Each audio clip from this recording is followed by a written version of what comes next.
Okay, we are going to do blood typing, and we're going to do it right. I'm going to go through the whole shebang because you can just go faster if you want, right? Go ahead and speed this up if you've got this. So again, the way I typically think about this is kind of a grid. I want to know the blood type, and that is determined by the antigens, the proteins that are on the surface of the cell. Okay. And so someone with type A positive blood has both the A antigen and also the D antigen. The other name for the D antigen is the Rh. You can call it either one you want for me, right? But the positive indicates the presence of D or that Rh. If someone was A negative, they would have the A antigen but no D. Someone who is B positive has the B as well as the D antigen. If they're B negative, they just have the B on the surface of that cell. Okay? If you were AB positive, you would have the A antigen, the B antigen, as well as the D antigen, while an AB negative individual would have the A and the B. We catching on? If you're O positive, maybe this gets trickier, what do you have on the outside? Just the D. And if you are O negative, you got nothing. All right, so that's kind of our starting point. Let's see if I can actually turn this into a little grid here.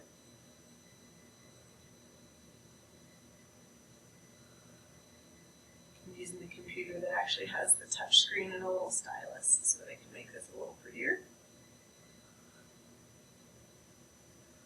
Okay, and again, if it helps you, right, to think about, what this means, sometimes I would do something like maybe draw a red blood cell and say, oh yeah, this has the A antigen on the surface, right? Or this guy up here has the A as well as the D, right?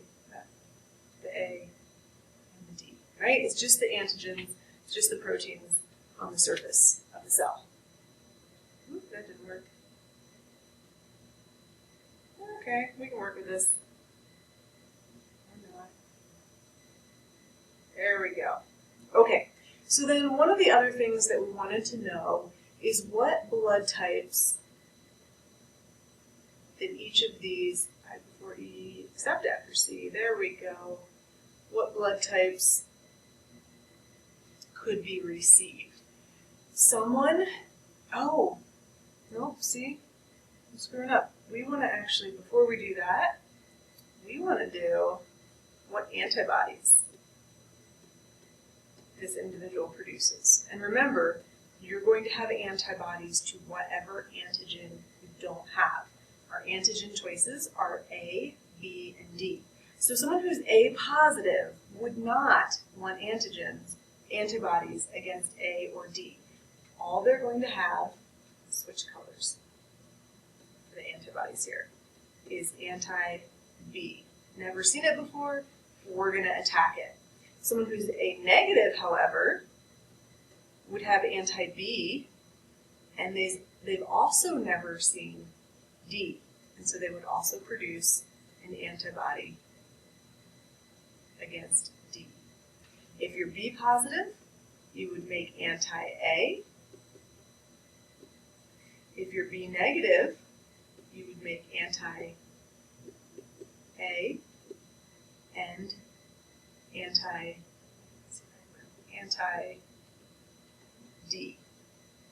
Okay. If you are AB positive, so this is kind of fun. You could make your grid and try to fill this out and then come back and watch the video.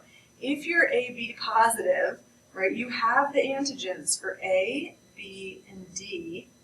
You do not make antibodies against any of these blood types that we were talking about. However, someone who's AB negative has never seen the D antigen before, so they would make an antibody against D. If you are O positive, I have to do a shorthand here, you would have anti-A and anti-B, but you have the D antigen, so you're not going to attack it.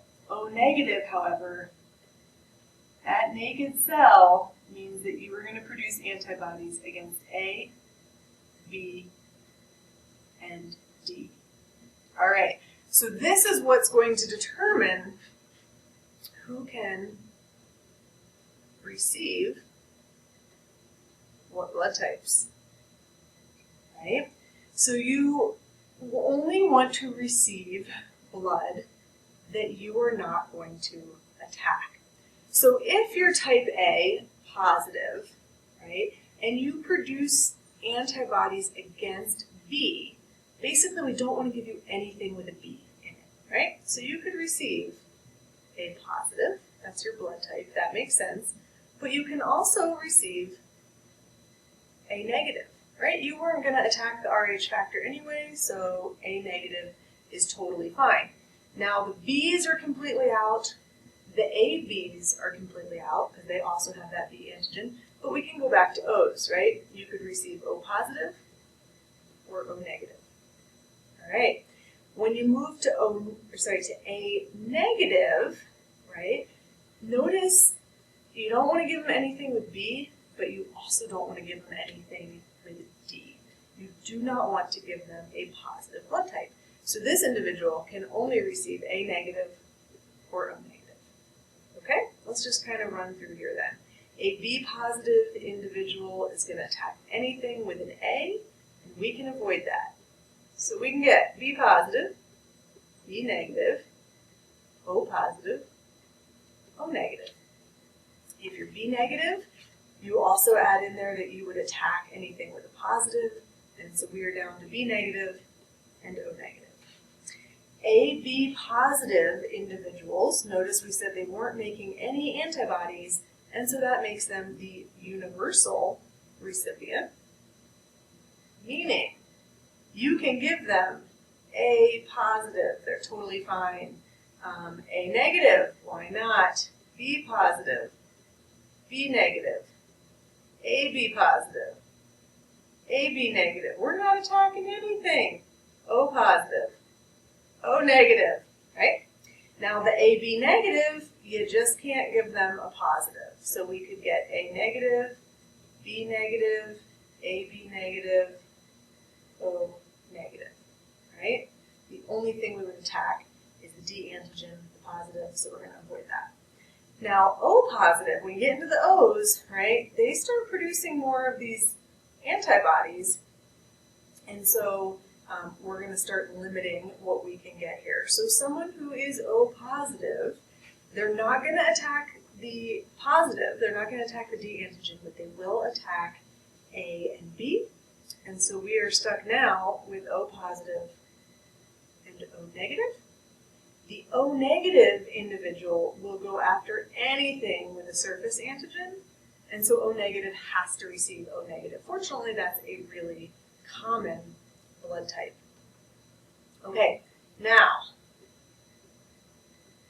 who can we donate to? So your Aunt Sally needs a blood transfusion, and you're going, I'm going to help her out. Could we actually donate to her? So someone with type A positive blood, I mean, you could kind of go down through this list, right, and say, okay, make sure I'm not thinking about this backwards again. A positive can really donate to A positive, right? Someone who's A positive isn't going to attack that. If the recipient is, yeah, no, they can't. They would attack that. A positive can only donate to A positive. A negative can donate to A negative and A positive. B positive can only donate to B positive, but B negative could donate to B negative or B positive. Okay. AB positive can only donate to AB positive. They're the universal recipient, right? But there's very few people they can actually give blood to. Selfish. AB negative could donate to someone who's AB negative, or someone who is AB. Now notice they can't donate, sorry, this got really messy, there's a positive. Notice they can't donate to someone who's type A, right? They have the B antigen. Someone who's type A makes antibodies against B, so they can't do that. I think that's where I get confused. Like, this is a column that maybe it's just weird to do, to like think about who could you donate to. Okay, O positive, who can we donate to? Basically, we can donate to anyone who's positive. So absolutely, you could give your blood to someone who's O positive. You couldn't give it to O negative, they would attack it. But you could give it to O positive, you could give it to A positive, right? The only antigen on the surface is the D. And so anyone with a positive won't attack it. B positive would be fine, AB positive would be fine. And then O negative is the universal donor, right? Because O negative blood can be given to someone that is O negative, but also O positive, right? A negative can always give to a positive cannot give to a negative. So there we've got our O's. We could give to A negative, A positive, B negative, B positive, totally running out of room, AB negative, A, B positive. Okay. I think we did it. I think that's the problem. The donate to column is kind of more difficult to think through. Okay. I hope that helps. Again, you might consider, even if you just watch through it, make yourself a grid and then go back and try to do it yourself and double check it. And let me know if I messed up. All right. See you guys.